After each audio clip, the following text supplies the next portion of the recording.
De Bouvron, Philippe Mabillet, Bouvron en Loire-Atlantique. La 205 de Gwenaël Chassebeuf au numéro 97. Ensuite, la troisième ligne, le Normand avec sa C2 et 3 un bon départ, Jean-Claude. Ensuite, la 206 de Christophe Witt et celle de la 205 de Nicolas Chassebeuf. Allez, c'est parti. Ah oui, t'inquiète pas, c'est clair. Franchement, on joue le tout pour hop là. Faux départ. Oui, oui Jean-Claude, oui. Allez.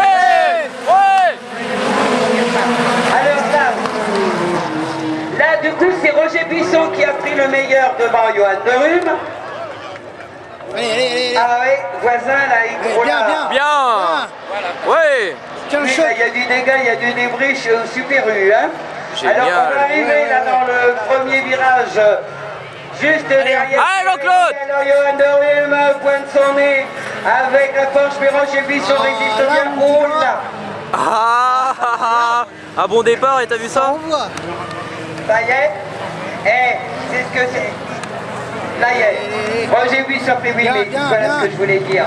Il est en contact. A eu quelques. Génial. Ça, tu nous fais une finale comme ça, Jean-Claude, c'est magnifique. Alors, on voyait quelques bouts tomber, ce qui entretient l'humidité. Et là, du coup, eh bien, la conjoncture et la trajectoire va être Allez. différente. On s'en rend compte très bien. Pour l'instant, elle profite à Roger Buisson puisqu'il est à la tête devant Johan Derume.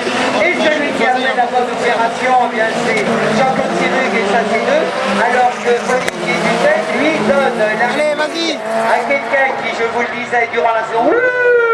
Là, ça devient plus compliqué pour Philippe Mabillet. Hein. Autant ce matin, il était très à l'aise. Il gagnait véritablement le pied dedans. On voit ça au niveau pilotage, j'ai rien à dire. D'avoir, je peux vous dire, une autre discussion. Et regarde comment il colle au-dessus à la Porsche. Pour l'instant, un Roger Buisson là, qui s'en va, mais qui va bien se reprendre juste devant la Porsche de Johan Derume. Eh bien, c'est la même discussion, il va bien Jean-Claude Sirug. Oui, il va bien. La C2, il l'emmène bien alors qu'Olivier Dutet arrive là à poindre son nez dans l'autre partie. Mais oui, là, Philippe. Allez. Accroche, c'est bon, et les pneus vont bien. Alors, on va regarder les quatre là qui se battent pour aller s'arracher une qualification sur les premières lignes. Quelqu'un qui a fait là une très bonne opération. Je vais vous dire de qui il s'agit. Il est Moron, pratiquement d'à côté, c'est Norbert Ruc, alors que derrière, dis donc, comme on dit chez nous, on casse le petit peu. Allez. Et là, eh bien, je reprends, je suis contente pour Nürburgring, qui pour l'instant est en 5e position, et connaissant le public moronnais, il doit connaître beaucoup de supporters derrière Yves Quéré qu'il ne faut pas oublier, car il a beaucoup de mérite. C'est pareil, il me disait, lorsqu'on était venu aux essais, tu sais Lulu, il n'y a pas énormément de chevaux, mais je tiens quand même à peu près Il prend trop, d'accord. Joli coup, Gwenaël Chassebeuf, il a lui-même vient de repasser à la hauteur de Philippe Mabillet.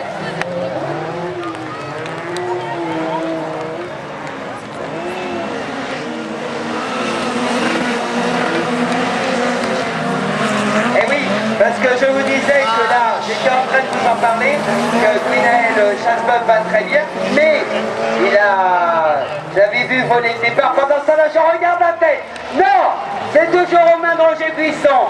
Et je regardais, alors pour vous le situer, Gwenaël Chassebeuf, c'est numéro 97, 7205.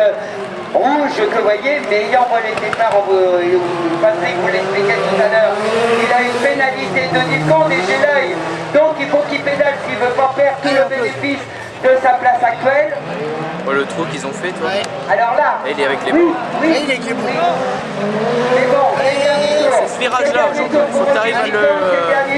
Et puis également pour Johan Derume, Olivier Dutet, là pour l'instant ça y est, il est passé, il est en 3e position devant Jean-Claude Sirug et derrière, eh bien, coup d'essai, coup de maître pour Norbert Ruc qui est aux couleurs Paxa.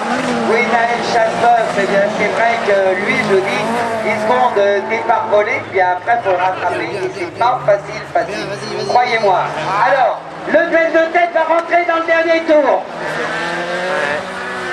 Allez, là, ils ont abordé la banderole Ouest France, suivi de l'Arlequin. C'était déjà moins facile. Et est-ce qu'il va le chercher. Non. C'est Olivier qui lui rattrape, grignote les quelques mètres là. Alors que on va avoir un Nicolas Charlot. Droite et pour ralenti là. Oui, chaud. Allez Jean-Claude. Très belle arrivée entre Roger Buisson et Johan Dorius qui vient de troisième place. Est-ce que je vous ai dit? Parce que là, ce qui est la place pour Roger, oh là, il s'est rattrapé une extrémité. Allez Jean-Claude, y'a moyen, allez. Ouais, c'est lui qui l'a rattrapé, je disais, condition de Buenol, il était à la place,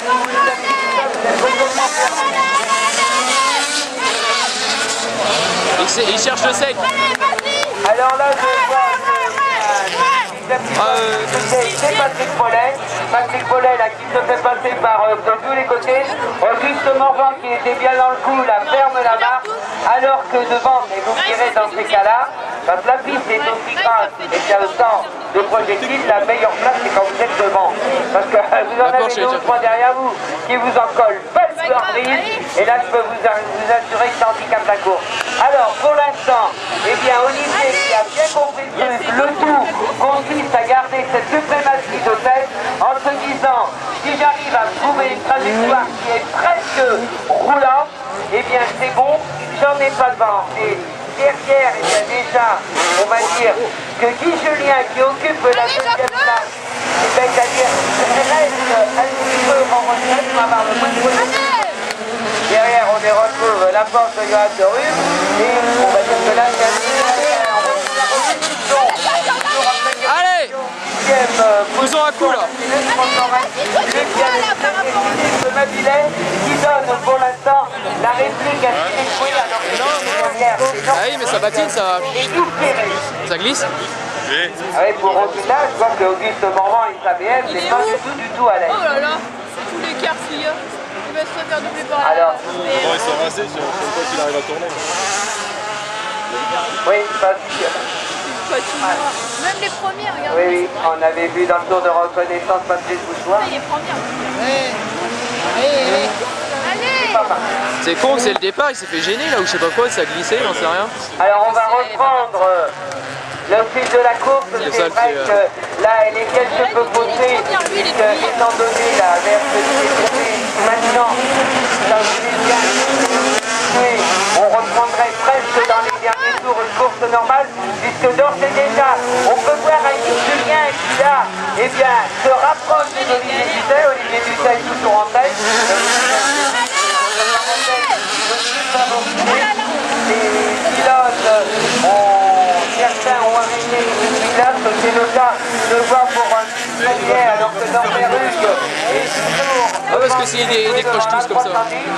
Attention maintenant, le suspense qui commence à poindre son nez, il se situe entre Olivier Dutet qui était en tête et Guy Julien, la distance qui a vu qu'en reprenant la même trajectoire, il avait quelques chances de remonter à la hauteur d'Olivier Dutet. Il est premier à ses virages. Vous n'avez pas intérêt à sortir de la trajectoire. Hein. Et voilà, comme on dit, dès l'instant où il va arrêter de se voir, mais pour l'instant, il est tout le temps.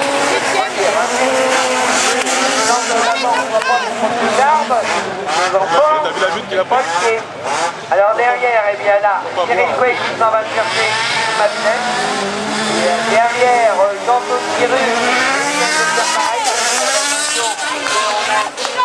Quelque peu en perdition, c'est pas gagné. Oui, allez. Et oui, quand on voit les temps qui sortaient tout à l'heure, Allez, en plus de oui. Voilà. Le pare-brise, il est bon, 3, totalement 4, 5, maculé. 9. Là, il est totalement maculé. Alors forcément, Kenny, comme il est si, là, 9. il continue. Et je peux vous dire qu'il a tout le mérite de le faire parce que alors, on va rentrer dans le dernier tour avec les pilotes qui font véritablement tout en sagesse si on peut appeler ça. Pour l'instant, on va se retrouver Olivier Dutet. C'est bon, une place de gagner, non? Encore deux tours. Ça pense qu'il n'arrive pas à la conduire. Alors, bah oui, on a un obéru de la permission. France Serret à la ramasse.